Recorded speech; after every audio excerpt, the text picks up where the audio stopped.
Hello बच्चों, कैसे हैं सभी लोग। स्वागत है आपका ऑनलाइन स्टडी में।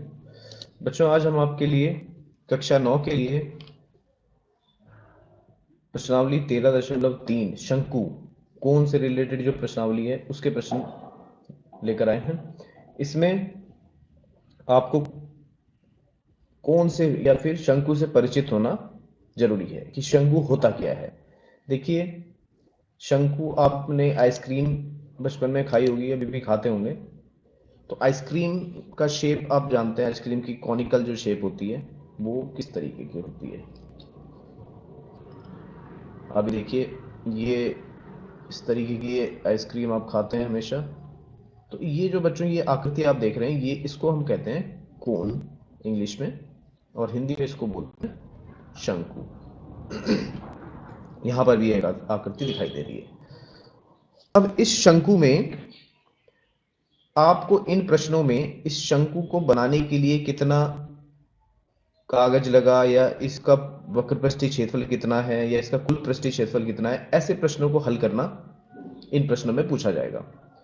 तो आपको कुछ फॉर्मूला इसके लिए पता होना चाहिए कि शंकु का जैसे वक्र पृष्ठीय क्षेत्रफल, शंकु का वक्र पृष्ठीय क्षेत्रफल, इसके लिए फॉर्मूला जो है वो होता है पाई आर एल। तो वक्र पृष्ठीय क्षेत्रफल क्या होता है? अब वक्र पृष्ठीय क्षेत्रफल है शंकु का ये जो बाहरी आप एक आवरण देख रहे हैं, ये जितना भाग आपको दिखाई दे रहा है वक्र पृष्ठ, वो उसका बाहरी पार्ट जो आपको दिखाई दे रहा है उसे कहते हैं उसका वक्र पृष्ठीय क्षेत्रफल। अब देखिए, प्रश्न कहता है कि एक शंकु के आधार का व्यास 10.5 सेंटीमीटर है। अब आधार का व्यास का क्या अर्थ हुआ यहाँ पर? यहाँ पर आधार के व्यास का अर्थ है कि शंकु का ये आधार है नीचे वाला, इसको क्या कह रहे हैं हम? आधार। और ये एक वृत्त की आकृति का आधार है। तो इसका केंद्र और इसकी परिधि, इन दोनों को मिलाने वाली जो रेखा है ये इसकी त्रिज्या कहलाएगी। और आप जानते हैं कि ये त्रिज्या का दुगुना व्यास होता है। तो ये कह रहा है कि प्रश्न में कह रहा है कि इसके आधार का व्यास 10.5 सेंटीमीटर है, यानी कि ये जो आधार का व्यास दिया है ये कितना दिया है? 10.5 सेंटीमीटर प्रश्न में दिया है। हमने लिख लिया, जो प्रश्न में दिया होता है हम लिख लेते हैं, शंकु के आधार का व्यास बराबर 10.5 सेंटीमीटर। इसके बाद व्यास जब प्रश्न में दिया है और हमें प्रश्न को हल करने के लिए हमेशा त्रिज्या की इसमें आवश्यकता होती है, तो हम व्यास से त्रिज्या को निकाल लेंगे। तो हमें पता है कि व्यास जो है वो त्रिज्या का दुगना होता है, तो त्रिज्या निकालने के लिए उसमें 2 से भाग कर दिए, तो हमें व्यास का आधा त्रिज्या हमें प्राप्त हो जाएगा। तो हमने वैसे ही किया, ये 10.5 व्यास दिया था, 2 से भाग कर दिया, तो यहाँ पर ये त्रिज्या पॉइंट हटा दिया, 0 नीचे बढ़ गई बीच में, इसलिए ये यहाँ का पॉइंट हटा, इसलिए यहाँ पर 0 पड़ा ही है, यहाँ का पॉइंट हटा दिया है। तो ये बन गया इतने सेंटीमीटर। अब ये आपको कोई भी फ्रैक्शन या कोई भी भिन्न जो आप किसी प्रश्न में हल करते हैं उसको जितना ज़्यादा सिंप्लीफाई आप कर लेंगे, जितना ज़्यादा सरल कर लेंगे उतना आसान होता है। तो हमने इसको काट दिया, 5 से काट दिया, 5 चौक 20, और इससे काट दिया 5 दूनी 10, 5 एकम 5, तो इसलिए ये 21/4 सेंटीमीटर इसकी त्रिज्या आ गई। इसके बाद शंकु की तिर्यक ऊंचाई प्रश्न में दिया है कि इसकी तिर्यक ऊंचाई L है, L 10 सेंटीमीटर है। तो ये तिर्यक ऊंचाई किसको बोलते हैं बच्चों? तिर्यक ऊंचाई ये शंकु का ये वाली ऊंचाई आप देख रहे हैं, शंकु की 2 ऊंचाइयां हैं, ये तिरछी ऊंचाई है और ये इसकी सीधी ऊंचाई है, बिल्कुल हाइट सीधी। तो इसको हम कह रहे हैं तिर्यक ऊंचाई, तिर्यक ऊंचाई। इसको हम किससे संबोधित करते हैं? इसको हम एल से डिनोट किया जाता है। और ये इसकी जो सीधी हाइट है इसको हम एच से मानते हैं इसका। तो यहां पर तिर्यक ऊंचाई एल बराबर 10 सेंटीमीटर दिया है, ठीक है, लिख दिया हमने। अब शंकु का कह रहा है कि इसका वक्र पृष्ठीय क्षेत्रफल ज्ञात कीजिए। देखिए, वक्र पृष्ठीय क्षेत्रफल ज्ञात कीजिए। हमें पता है शंकु का वक्र पृष्ठीय क्षेत्रफल का जो फॉर्मूला है वो होता है पाई आर एल। आप जानते हैं शंकु के वक्र पृष्ठीय क्षेत्रफल का फॉर्मूला पाई आर एल होता है।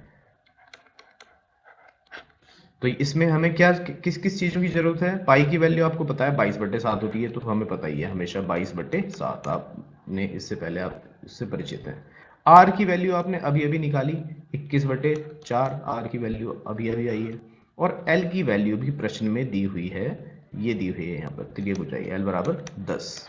तो आपने इसके मान रख देने, तिर्यक शंकु का वक्र पृष्ठीय क्षेत्रफल बराबर पाई आर एल, यहाँ पर है हम, और उसके बाद पाई की वैल्यू 22/7 और 21/4 आर है, और एल जो है वो 10 है। तीनों की वैल्यू रख दिया आपने, तो आपने इसको सॉल्व कर लिया, तो आपका 165 वर्ग सेंटीमीटर इसका वक्र पृष्ठीय क्षेत्रफल आपको प्राप्त हो गया। तो देखिए कितना आसान प्रश्न था। इसमें शंकु के वक्र पृष्ठीय क्षेत्रफल की परीक्षा की गई थी आपसे, और आपको व्यास दिया गया था और ऊंचाई दी गई थी, और हमें बताया वक्र पृष्ठीय क्षेत्रफल क्या होता है, पाई आर एल होता है, पाई आर एल। पाई आर एल के लिए वक्र पृष्ठीय क्षेत्रफल निकालने के लिए हमें पाई पता है, आर की वैल्यू हम निकाल लेंगे क्योंकि व्यास दिया हुआ है 10.5, ये वाला, इसका आधा कर देंगे, व्यास मिल जाएगा, और एल इसमें सीधे सीधे दे दिया गया है 10 सेंटीमीटर। आपने वैल्यू उसमें रखनी है और वक्र पृष्ठीय क्षेत्रफल आपको प्राप्त हो जाएगा। तो आगे बढ़ते हैं बच्चों क्वेश्चन नंबर 2 की ओर। क्वेश्चन नंबर 2 कहता है कि एक शंकु का कुल पृष्ठीय क्षेत्रफल ज्ञात कीजिए। अब कुल पृष्ठीय क्षेत्रफल देखिए, इसमें कुल पृष्ठीय क्षेत्रफल ये कुछ इससे अलग होगा। ज्ञात कीजिए जिसकी तिर्यक ऊंचाई एल होती है, एल दी हुई है 21 मीटर, और आधार का व्यास दिया है। देखिए हर प्रश्न में व्यास दे रहा है, इसका अर्थ है कि आपसे ये जानना चाहता है प्रश्न में कि आपको पता होना चाहिए कि व्यास त्रिज्या का दुगना होता है, यानी कि आर निकालेंगे आप, इसमें गलती नहीं करेंगे, आर निकाल देंगे। व्यास 24 मीटर है तो आर कितना हो जाएगा, आर 12 मीटर हो जाएगा। देखिए सबसे पहले हमने शंकु के आधार का व्यास 24 मीटर ही लिखा, और उसके बाद शंकु के आधार की त्रिज्या हमने निकाल दी 24/2, आधा कर दिया इसका, तो ये 12 मीटर इसका क्या आ गया, शंकु के आधार की त्रिज्या। अब शंकु की तिर्यक ऊंचाई प्रश्न में दी हुई है एल बराबर 21 मीटर, तो शंकु की तिर्यक ऊंचाई एल बराबर 21 मीटर आपने ऐसा कैसे लिख दिया, ये वाला ये दिया है एल, तिर्यक ऊंचाई बोलते हैं। अब देखिए शंकु का कुल पृष्ठीय क्षेत्रफल, शंकु का कुल पृष्ठीय क्षेत्रफल जो होता है बच्चों, कुल पृष्ठीय क्षेत्रफल का मतलब है ये जो पार्ट आपको दिखाई दे रहा है ये पूरा कुल पृष्ठीय क्षेत्रफल में आएगा, ये जितना भी पार्ट आप देख रहे हैं इसका वक्र पृष्ठीय क्षेत्रफल। मगर इसके बाद जो नीचे अगर ये शंकु सॉलिड है तो ये नीचे का पार्ट भी तो होगा इंक्लूड इसमें, तो यानी कि नीचे का पार्ट जो है इसका क्षेत्रफल क्या होगा बताइए, इसका क्षेत्रफल नीचे के पार्ट का क्षेत्रफल होगा पाई आर स्क्वायर, क्योंकि नीचे क्या है, एक वृत्त है और वृत्त का क्षेत्रफल पाई आर स्क्वायर होता है, और शंकु का क्षेत्रफल वक्र पृष्ठीय क्षेत्रफल आपको पता है पाई आर एल होता है। तो ऊपर वाले का पाई आर एल, इसका तो पाई आर एल हो गया जी, पाई आर एल, और जो नीचे वाला है उसका पाई आर स्क्वायर हो गया। तो कुल पृष्ठीय क्षेत्रफल में हमें ये दोनों चीजें ऐड करनी पड़ेगी। तो ये देखिए वक्र पृष्ठीय क्षेत्रफल पाई आर एल और आधार का क्षेत्रफल यानी कि वृत्त का क्षेत्रफल है आधार, वो पाई आर स्क्वायर हमने ऐड कर दिया। इसमें पाई कॉमन ले लिया हमने, तो पाई और आर दोनों कॉमन ले लिया, तो ब्रैकेट में बच गया एल प्लस आर। तो ये एक फॉर्मूला बन गया कुल पृष्ठीय क्षेत्रफल के लिए। अब आपने पाई आर एल प्लस आर में मान रख देना है। पाई की वैल्यू आपको पता है 22/7, आर की वैल्यू आपको पता है अभी निकाली 24 का आधा 12, और एल 21 मीटर दिया है, और आर आपको 12 दिया ही है। इसको सॉल्व कर लिया आपने, सॉल्व तो आप कर ही सकते हैं। तो सॉल्व करने के बाद आपको शंकु का वक्र पृष्ठीय क्षेत्रफल, कुल वक्र पृष्ठीय क्षेत्रफल इसका मिल गया 1244.57 वर्ग मीटर। तो बच्चों इसका स्क्रीनशॉट ले लीजिए और इसको बनाने का प्रयत्न कीजिए। इसके बाद हम बढ़ते हैं अगले प्रश्न की ओर। प्रश्न संख्या 3।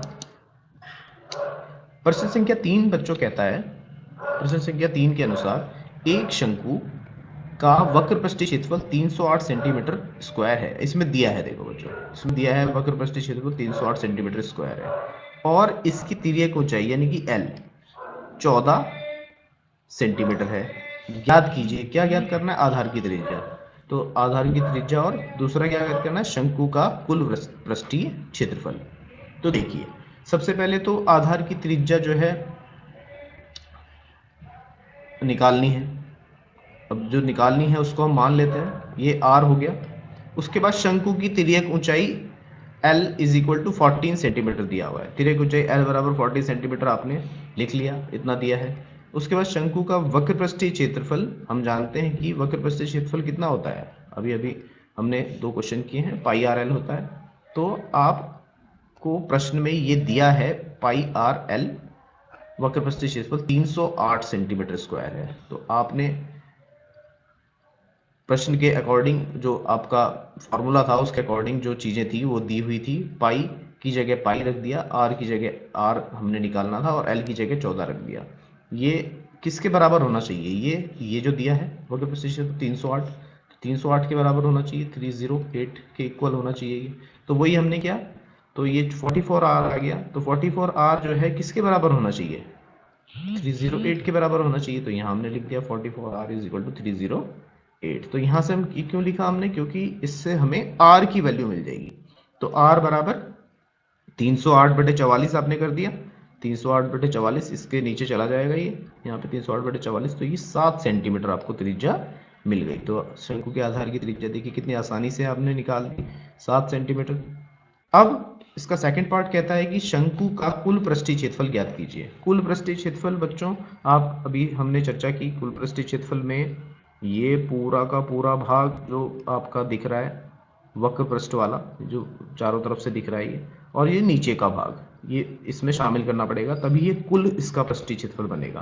तो ये हमें पता है पाई आर एल होता है, और ये हमें पता है कि क्योंकि ये वृत्त है तो ये पाई आर स्क्वायर होगा, तो दोनों को जोड़ दिया था, पाई आर एल प्लस आर बन गया था अभी तक। ये देखिए शंकु का कुल पृष्ठीय क्षेत्रफल है वक्र पृष्ठ और आधार का क्षेत्रफल। वक्र पृष्ठ पाई आर एल होता है, ये अभी हमने बात की, और आधार का क्षेत्रफल क्योंकि एक वृत्त है तो पाई आर स्क्वायर होता है। तो इसमें से पाई आर कॉमन आ गया, यहाँ पर पाई आर कॉमन आ गया, तो एल प्लस आर बच गया।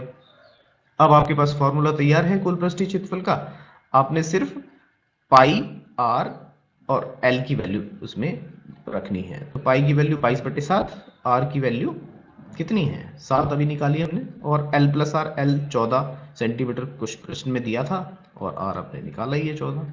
सबकी वैल्यू आपने रखी, इसको कैलकुलेट कर लिया आपने, 462 वर्ग सेंटीमीटर आपको इसका कुल पृष्ठीय क्षेत्रफल मिल गया।